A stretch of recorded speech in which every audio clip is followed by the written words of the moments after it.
Welcome back now. As we promised you, well, football royalty is the way we go forward on this Saturday afternoon, and joined by a man whom I think it's safe to say is very much a part of South African football royalty. That, of course, is SuperSport United coach Gavin Hunt. Gav, thank you so much for your time. And firstly, well, I think it's safe to say for the entire footballing fraternity, our thoughts and prayers very much with your family during what has been a difficult time. Yeah, thanks for having me, and thanks for those kind words. Yeah, it's difficult times, but it comes to us all, sometime. But yeah, it's been a tough couple of weeks, but hey, we get through it day by day, Yes, we do. We certainly do. Now, let's just talk football for the time being, and the season that has been. And there still is one more game to go, but with the one game to go and still your ambitions for the season, how would you sum it up to this point?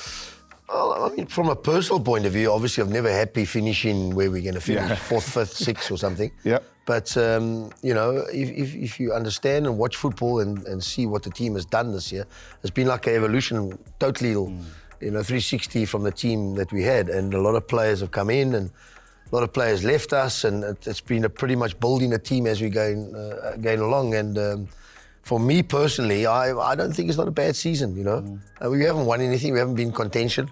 We've had some good victories along the way, and we can still finish well on Saturday. But certainly for me, producing all these kids, not me producing them, but giving them a chance. We had, I'll be a liar, I think it's 12 or 13 under 20s, make their debuts in the Premier League, which is a hell of a lot. And it's taking a big risk. And we've taken, it's come and bite us the second round, that's for sure. But, I believe in the youth, and that's our motto at the club, and that's what we do at our club.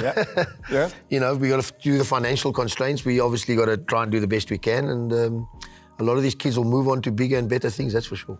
If memory serves me right, in your first stint at SuperSport, when you came in, the likes of Mashego were leaving, Teko was leaving, and you had to build going forward. Saying this is the same now, some big players have left coming into the season. Talk to us about the challenges. I think the first reason why I left in the SuperSport in the first place, because the team was pretty much being gutted. Yeah. We're cutting, selling the players, and you're never going to achieve what we achieved. We won the league 3 times in a row. By the 4th season, the team was really decimated, if I want to call it, and we were trying to replace them with kids and players who sort of coming to the end of their careers. So it was very difficult for me.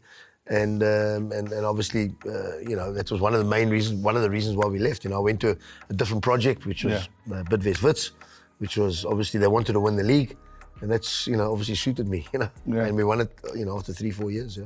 Now, there's always going to be the talk of the crosstown rivals. In the past, you've had some memorable encounters with your crosstown rivals, that being the current champions, Mamelodi Sundowns. How far are we from seeing the rest of the chasing pack, that's yourselves included, from catching up with Sundowns? Is there a realistic picture to maybe think next season? No chance.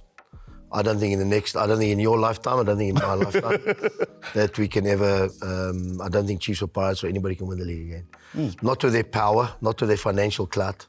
They certainly fishing in a different market. They're buying players from Europe. They'll be buying players from the top clubs in Europe because of the financial clout that they have. So I don't think in your lifetime, my lifetime, I don't think you can challenge again. I don't think so. And again, looking at the entire makeup this season of the DStv Premiership, a lot of young players being used by you and various other clubs as well that have come through and been quite impressive, I think it's safe to say. How would you sum up the competition in the DStv Premiership with all the different teams? I think the competition is great. On any given day, you can still beat a Sundowns, But I do think the financial strain on club owners and clubs these days is huge, and I don't think there's many people that, besides Patrice Motsepe, that can actually sustain the professionalism, to get better players, to have bigger squads, these type of things. And there's a lot of clubs, even Chiefs and Pirates, I don't think can pay the transfer fees that are being paid. And that's where the problem is, and obviously the wages and those type of things. So clubs like ourselves, we say, right, let's go another route. Sure. We'll go this youth development route, and we'll go, we'll try and build teams, and obviously to try and keep us afloat, obviously players will move for us to refinance the club. Now, when you do go the route you have chosen, how then difficult is it to plan for next season, the upcoming season, knowing you might lose some talented youngsters that you maybe could use in 2-3 years' time? If we had kept our 3 players from last year that were certainly key to us, if we kept them and built on a few of them got this year, I think we certainly we would have certainly been in the top 3, definitely, I think. There's no doubt about it. But we lost them. And financially, we had to, put the money back and get it 1 or 2 year. Not buying, but trying to use it on wages and things like that. So clubs run on tight budgets, and the financial, as I say, the strains on a club now, the travel costs and just the stadium hire. Yes. I mean, stadium hire is ridiculous. Yeah. And these type of things. So we're a club, and there's a lot of clubs, believe me, are certainly worse off than us, in terms of, budgets and things like that. So everybody's watching it. There's only maybe 1 or 2 clubs who don't have to watch the budgets. Now, with all of these challenges that you two mentioned, I have to ask you about your ambitions going into next season. I mean, traditionally, you've always been one to like playing a lot of football, one to like being involved in the CAF competitions. Is this something you still aspire towards, even with the challenges? Yeah, look, I mean, if you look at our CAF competition this year, we couldn't do it by playing home games in Polokwane and playing CAF. And we had 3 North African teams. So we would come back from Libya on a Monday and have to go to Polokwane to play on a Wednesday. So it was crazy for us. So we had to use the squad. And believe you me, it was great opportunity for players. Players got a chance to play. A lot of them showcased themselves, to me. And then I thought, well, now we can put them in the league. So these type of things. So it was a great opportunity. I love to be in Africa. But obviously, we got to do Africa the hard way. Yes. Economy flights. There's no charters. Yeah. Sure. I mean, I'll give you an example. I was at Chiefs. And we played a team in Guinea. I was at Wits the year before. And we played Orua in Guinea. It took us 28 hours to get there, right? I went to Chiefs the next year. It took us 8 hours.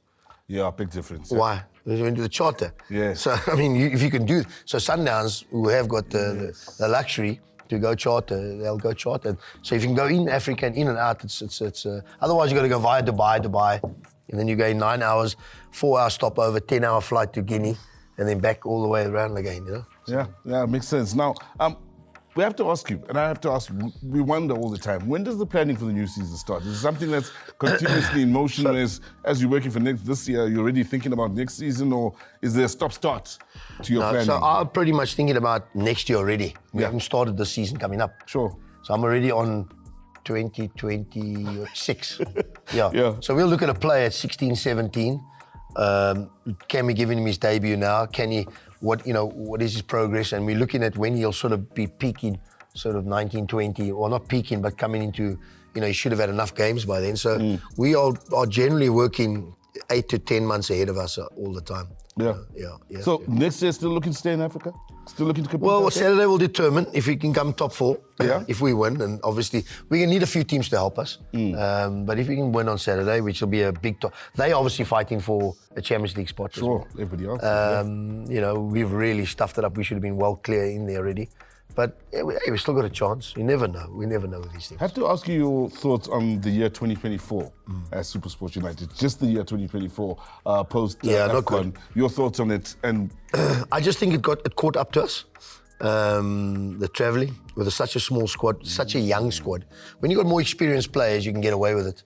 They can get. But when you're travelling like we done and playing in Polokwane and coming back and going in Africa, I mean, this year we went to Libya. You ever go to Libya? No. Nice place. Yeah? Yeah, just go there with bulletproof vest. Okay. I mean, the place is shot up. So you got kids who go in there, their eyes are going, So, and all the travelling, I think, just caught up with us. And to be fair, there was a lot of games where we really were good and we didn't, you missed chances and, and then you end up with a lot of draws. So those of you that turned into wins, I mean, with a lot of games we were up and we conceded right at the end. So it's one of those things. I remember once hearing you say something along the lines, who you can really rely on through the CAF competitions, from your squad and from your players and your young players. Yeah. Do you have that feeling with this kind of squad? Yeah, from your experience. It's like any team in the world. You say, I don't know if I can trust him. Sure. And then you put them in and then they prove you wrong. There's a lot of time. Or you say, you do trust him and then he proves you the other way. You say, well, he hasn't really done it for you. So I think if you look at world football, the higher the level you go, it's a lot about your attitude and your courage and to be wanting to, your ability, obviously, you need to have the ability to play at the top level, but your attitude, your courage and things like that comes a big into play for me, Now, the name Hunt, of course, has been around South African football for a long time now, thanks to you and all you've done over the years. But it seems there's an addition as a new family member. Your daughter's also making moves in the football spaces. Oh, I've got twin daughters. They're both in football. Yeah. And they're on the CAF. The one has done the CAF. They're doing the CAF C license. They've done those already. The one was involved in the Bale that won the tournament last year. She was the set piece coach. She did all that. She's a physiotherapist by trade, but she's very involved in football, UWC in Cape Town, down there, you know. Yeah. And then the other one's up here. She's with the BSI Academy, which is Zaka Marks. Used to be there, you know? And they love football. I mean, when they talk football, they make a lot of sense. Sometimes. Sure. When you drive home in the car and then they talk to you about the game and you go, well, that was right. So they know football. They've been brought up with it. Obviously, their brother-in-laws and the other side of the family, and it's just been football their whole lives, you know. Yeah, that's nice to know and interesting to hear. Now, a lot of former players, especially these days, are looking to get in coaches. We see them in the DDC spaces and so on. Your September, whom you worked with, is doing very well down in the Eastern Cape, Chipper. Your thoughts and advice to young coaches coming into the game? It's a cruel world. It's not an easy industry to get into, but your advice to any young coaches coming in? Well, I think in football, not everybody can be a coach. And I think that's where the problem comes. Everybody's they think because now they go do a few licenses, they can become a coach. I think, but there's enough opportunities in the game for them to be involved in the game, be it at clubs, and that's why I think clubs should be a little bit more streetwise and use people who've got a little bit of football background in managerial positions, in marketing positions, in whatever positions, because not everybody can be the coach, you know what I'm saying? So, and I do think a lot of these young ex-players don't want to earn their stripes. So they all want to start at the top, where you need to start at the bottom, like I did. Yeah. I mean, I coached when I was still playing, and I coached under 10s, and I coached under 16s, under 18s, and then I went to the provincial teams, and then I sort of found my way, and I had 4 years in the Masepi First Division. So you earn your stripes, you know what I'm saying? So I think a lot of ex-players just want to sit on the bench at Kaizer Chiefs. You can't do it's impossible, you know, because there's a lot involved. There's a lot involved. Gav, fortunately we are out of time, and we'd like to thank you for your time. You've done a lot for South African football as a player, as a coach, and we're looking to many more years of Gavin Hunt doing all the right things in his contribution to South African football. No, thanks, Sizwe. Thanks for having me here. Thanks very much.